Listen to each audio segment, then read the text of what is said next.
Tucson comes standard with complimentary maintenance and America's best warranty. See your SoCal Hyundai dealer. This past year has proven that you are stronger than you think, but that doesn't mean invincible. Diabetes is still out there, so is breast cancer, tooth decay, cold, and flu.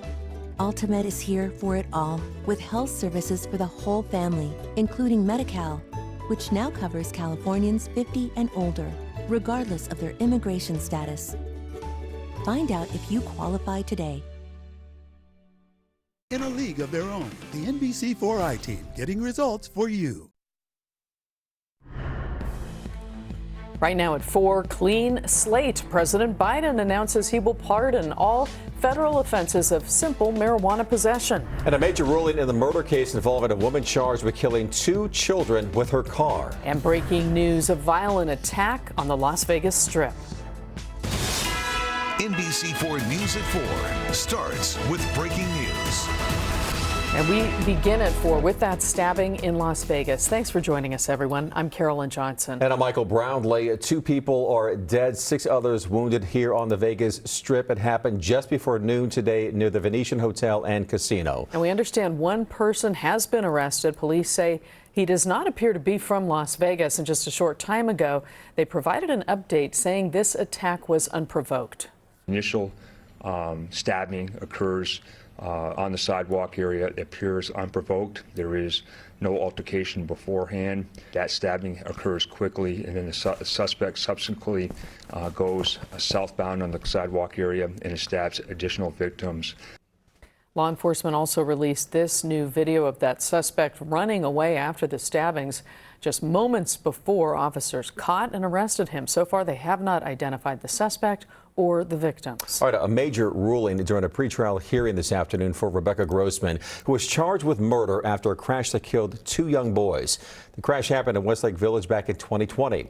NBC4's Jonathan Gonzalez tells us about the request rejected by the judge today.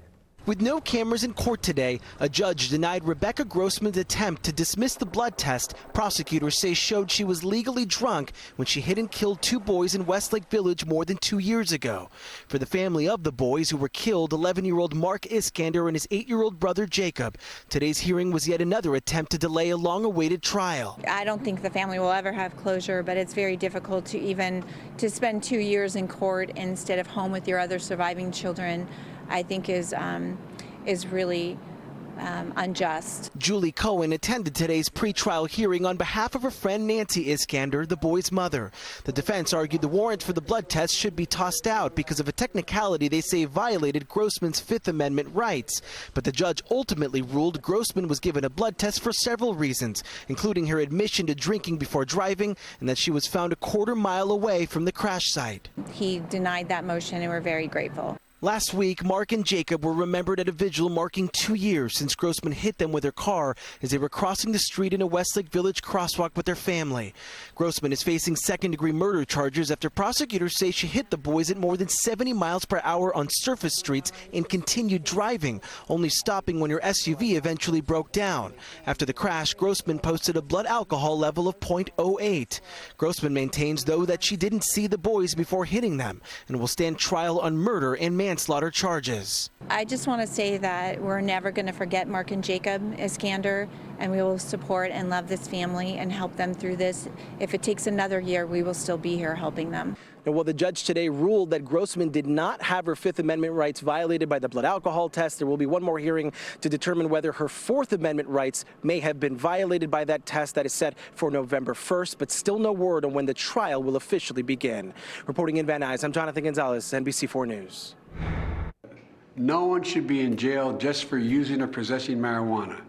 It's already legal in many states, and criminal records for marijuana possession have led to needless barriers to employment, to housing, and educational opportunities. This breaking news today, President Biden announcing he will take executive action to pardon thousands of people convicted of marijuana possession under federal law.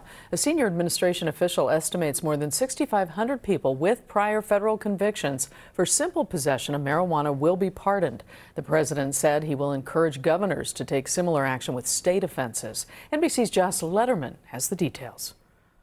This move by President Biden is the most significant by his